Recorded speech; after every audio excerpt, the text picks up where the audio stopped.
우리에게 당면한 과제 중에 역시 시급한 사항 바로 미국발 관세가 아닌가 싶습니다. 최근에 그 트럼프 대통령이 미국 국내 여론에 밀려서 다소 주춤한 게 아닌가 했었는데 그 지난달 말에는 철강 알루미늄 관세 인상을 예고를 했고 실제로 이게 서명을 해버렸습니다. 그 실제로 관세가 50%까지 올라간 셈이 돼버렸습니다. 네. 지난달 말이죠. 5월 30날 펜실베니아주에 그 US 스틸이 있거든요. 우리 한국을 하면은 이제 포스코 같은 철강 회사예요. 여기 가서 노동자들 앞에서 연설을 하는데 갑자기 이 얘기를 꺼냈어요. 아예 앞으로는 철강하고 알루미늄에 50% 관세를 부과하겠다. 지난 3월 달에 25% 관세를 부과해서 지금 시행이 되고 있어요. 여기에 다시 25%를 더 부과해가지고 50% 관세를 부과하겠다고 그래서 결국은 미국으로 들어가는 이런 철강들, 한국산 철강들이, 철강 회사들이 좀 어려움에 처할 가능성이 있다 이렇게 보죠. 사실 그 트럼프 1기 행정부 때도 철강 알루미늄에 좀 손을 대서 우리 정부로서는 이제 쿼터제로서 최대한 막아놓은 상황이었는데 그 7월 이제 완전히 합의가 이루어지기 전에 다시 한번 좀 소통을 통해서 이걸 현행 쿼터제로라도 좀 막으려는 우리 정부의 시도는 좀 있을 것으로 보입니다. 예, 왜 그러냐면 당연하죠. 그거는 지금 현재 50% 해가지고는 미국도 죽어요.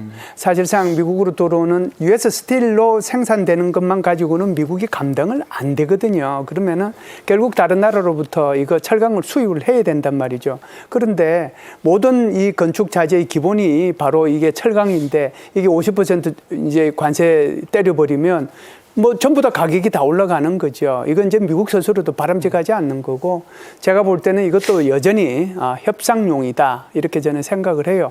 그러면은 이제 뭐 다른 나라도 마찬가지겠습니다만은 한국도 미국과 이제 본격적인 협상에 들어가지 않겠습니까? 그러면은 자동차 문제라든지 알루미늄 문제라든지 그리고 철강 문제라든지 이런 품목별 관세에 대해서도 미국하고 협상을 하지 않겠는가 이렇게 봅니다. 예. 그 철강 알루미늄이 사실 우리의 주력 대미 수출 품목이기도 합니다. 그래서 실장이 말씀해 주신 것처럼 일단은 미국하고 협상에 나가는 것이 1번이고 그렇습니다. 두 번째가 이제 우리 수출 기업들의 피해를 최소화하는 것인데 맞습니다. 정부도 좀 기민하게 대응에 나서고 있는 것 같습니다. 네, 정부도 굉장히 기민하게 지난주부터 움직이고 있다라고 저는 해석을 하는데요. 크게 두 가지라고 제가 의견을 드리고 싶어요. 하나는 대미 수출이고요. 그러니까 수출길을 막는 거죠. 관세 전쟁 때문에. 근데 지난 2020년부터 중국으로부터의 수출 통제 대상이 되고 있습니다. 그러면 공급망이 막혀 있고요. 하나하나 건건이 공급 허가를 받아야 됩니다. 공급망이 막혀 있고 미국으로 수출길이 막혀 있는 이 두 가지 문제를 해결해야 되는데 저는 이제 산업통상자원부에서 하는 이 자문위원회가 공급망 사이드의 회의가 있고 수출 통제, 소위 미국으로부터 관세 장벽에 대응하는 이런 회의가 하나 있는데 저는 이쪽 회의에 이미 지난주에 참석을 했는데 결과적으로 두 가지 문제를 해결하기 위한 방향으로 지금 엄청나게 분주하게 움직이고 있습니다. 일단 가장 중요한 것은 역시 관세, 미국이 관세를 도입한 이유는 뭘까요? US 스틸을 보호하기 위한 거예요. 근데 US 스틸을 보호하는 데는 관세 장벽이 도움이 되겠죠. 그런데 굉장히 재미있는 게 앞에 말씀 주셨던 것처럼 정말 중요한 얘기가 철강이 안 쓰이는 데가 없어요. 알루미늄이 안 쓰이는 데가 없어요. 근데 관세를 이렇게 25% 부과하면 많은 기업들이 대미 수출을 못합니다. 사실 대미 수출을 못하는 게 아니라 미국 내 수입업자가 수입을 못하는 겁니다. 왜냐하면 관세는 수입업자가 부과하는 것이기 때문에 수입업자가 수입을 못해요. 그러니까 많은 철강 기업, 알루미늄 기업들이 뭐합니까? 미국으로 수출 못하고 차라리 조금 할인된 가격으로 유럽으로 수출하거나 이런 움직임이 일어나고 있습니다. 그러니까 사실 이런 것들은 미국 전체 경제를 봤을 땐 손해죠. US 스틸만 본다면 우호적인 정책일 수 있겠지만 그 밖에 나머지 산업 현장을 보면 정말 과잉 공급이 아니라 과소 공급 문제로 야기되기 때문에 미국 경제를 해치게 됩니다. 그러니까 그런 부분들을 우리가 어떤 방식으로든 협조를 하겠다라는 협조, 미국 측 요구를 좀 들어주는 것. 대신 우리의 관세는 철폐하되 우리가 뭐 중국으로부터는 원자재나 부품을 의존하지 않는 그 밖에 다른 나라로부터 자원을 안정적으로 조달받는 그럼으로써 미국 측의 요구를 좀 들어주는 그러니까 미국 측의 요구도 들어주고 우리 측의 요구도 관철시키는 이런 과정이 무역 협상이기 때문에 상대적으로 지금 미국이 당면에 있는 여러 가지 문제들을 해결하는데 해결책을 제시하면서 협상의 과정을 가져가는 그런 구상들을 이 산업통상자원부 내에서 진행하고 있다라고 의견을 좀 드리고 싶습니다. 예, 줄 수 있는 걸 주면서 국익을 최대한 챙기는 방향으로 나아가야 할 것 같습니다. 사실 그동안의 관세 협상, 정부 입장에서는 네. 권한대행 체제이기도 했고 속도를 좀 지연시킬 필요가 있기 때문에 협상이라는 표현도 사실 쓰질 않고 협의라고 해왔습니다. 그런데 미국 입장에서는 상당히 좀 급한 모양새입니다. 그렇습니다. 왜냐하면 미국은 지금 유예를 해놓고 있는 것이 90일간 유예이기 때문에 7월 달에는 줄라이 패키지 딜이라고 해서 여기서 성과를 내야 되거든요. 예. 그만큼 트럼프 행정부로서는 최근에 이제 삐그덕대는 모습에서 돌파구를 마련해야 되는 것인데 백악관은 그래서 협상하는 지금 국가들 17개에서 19개 국가에 최상의 제안을 먼저 해라 이렇게 하는 사안을 발송을 했습니다. 그래서 이제 미국의 입장은 이것이 압박이 아니다. 그러니까 이제 일정을 좀 상기시켜주기 위한 것이다라고 이야기를 하고 있습니다만 그럼에도 불구하고 이 사안을 받는 국가들은 7월 8일, 9일 이런 이제 이 임박한 시점까지 어떤 협상을 할 수 있을까? 우리도 지금 기술적인 협의는 몇 차례를 하긴 했습니다. 근데 중요한 것이 여기서 첫 번째로는 정상 간의 소통, 이재명 대통령과 트럼프 대통령 사이의 소통이 중요할 것이고 두 번째로는 정확하게 지금 권한 대행의 담당 안덕근 산업통상자원부 장관, 정인교 통상교섭본부장 등이 인수인계가 잘 될 필요가 있습니다. 어디까지가 협의가 됐는지 그리고 미국 쪽에서 원하는 비관세 장벽의 내용이 어떤 내용인지가 잘 전달돼야 될 것 같고 그다음에 우리가 또 하나 이재명 정부에서 노려볼 만한 것은 우리가 가지고 있는 무기가 있습니다. K조선. 그다음에 LNG 알래스카 투자에 대한 부분은 미국이 굉장히 절실하거든요. 이런 부분들이 우리가 10분 활용을 해서 미국과 또 적극적인 협의를 우리가 합리적으로 국익에 우선해서 효율적으로 할 필요가 있을 것으로 보입니다. 예, 조선이나 에너지 협력 같은 우리의 카드를 적극 활용해서 챙길 것을 챙길 필요가 있을 것 같습니다. 자, 줄라이 패키지 진짜 시간이 얼마 안 남았습니다. 우리와 상황이 비슷한 게 아마 일본 같은데 우리보다 사실 협상을 먼저 시작하기도 했고 그 협상 시작 현장에 트럼프가 나타나서 좀 당황스럽기도 했었는데 일본 상황 좀 어떻습니까? 일본은 굉장히 적극적으로 협상이 임하고 있죠. 크게 두 가지로 나눠볼 수 있는데요.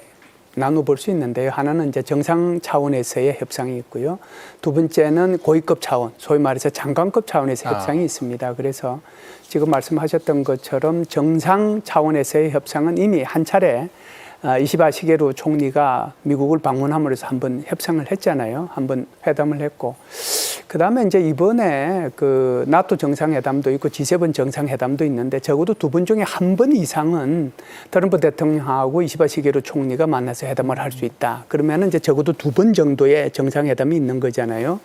그리고 이제 이 고위급 회담이라고 보는 장관급 회담인데요. 5, 6, 7, 8 나흘 동안 5차 협상을 합니다. 그래서 일본의 재정경제상하고 베센트 재무부 장관, 러트닉 상무부 장관 이렇게 해서 만나가지고 하게 될 텐데 이렇게 되면은 거의 뭐 어느 정도 이렇게 그림이 그려진 상태에서 이시바 시게루 총리가 G7 정상회담이나 나토 정상회담에서 트럼프 대통령하고 만날 수 있지 않겠는가. 그렇게 되면은 큰 그림이 그때쯤 되면은 거의 완성 단계로 갈 수도 있겠다는 그런 생각이 들어요. 단 지금 일본에 부과하는 것은 24%란 말이죠. 그러니까 보편관세 10%는 모든 나라에 다 적용하는 거니까 일본이 이제 가지고 얘기할 수 있는 것은 14%. 그러니까 24% 10%를 뺀 14%만 가지고 얘기할 수 있는데 미국은 이것도 안 된다라고 얘기하는 거고요.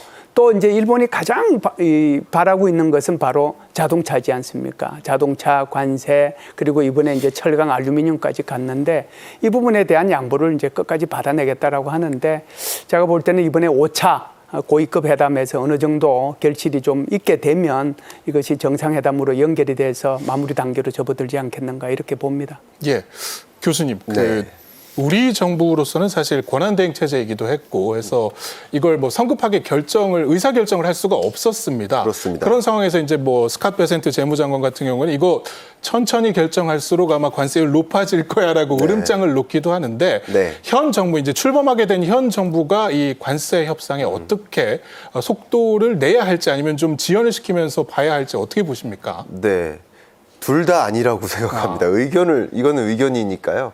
이 협상의 기술로서 너무 속도전을 내면 미국 측에게 우리가 불안하다라는 것을 보여줄 수 있고, 그렇게 되다 보면 미국 측의 요구만 다 들어주는 무역 협상을 할 수도 있는 겁니다. 그렇다고 너무 장기전으로 간다 그러면 일본과 한번 생각을 해봤을 때 일본은 나름 속도전을 내고 있어요.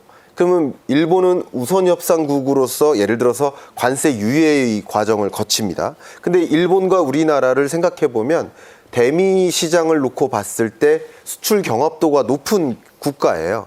그러니까 일본이 먼저 관세를 면제받고 유예받고 하는 과정에서 우리는 상대적으로 미국 시장을 놓치게 됩니다. 예. 근데 미국 시장을 한 번 놓치면 그 미국 내에서 예를 들어 자동차나 자동차 부품이나 유통체인 전반에 걸쳐서 중국산, 일본산 우선 협상한 국가들로 대체되는 결과 이런 것들도 초래될 수 있겠습니다. 그렇기 때문에 너무 지연되면 상대적으로 먼저 우선 협상하는 국가들에 비해서 미국 시장을 놓치는 계기가 될 수도 있기 때문에 너무 지연해서도 안 되고 너무 서둘러서도 안 되겠죠. 그래서 지금 상황에서 보면 일본의 어떤 그 흐름, 일본이 무역 협상을 해나가는 흐름, 이 정도 속도에 발맞추어서 우리도 어느 정도의 이 관세 면제의 대상국으로서 뭔가의 딜을 끌어내는 것이 필요하지 않을까 생각하고요. 앞에 배종찬 소장님께서 말씀해 주셨던 것처럼 미국 측의 요구를 우리가 적극적으로 들어줄 수 있는 부분들이 분명히 있습니다. 그런 부분들을 좀 중심으로 해서 우리 측의 요구사항을 관철시키는 것이 굉장히 중요한 순간 아닌가 의견을 드리고 싶습니다. 예.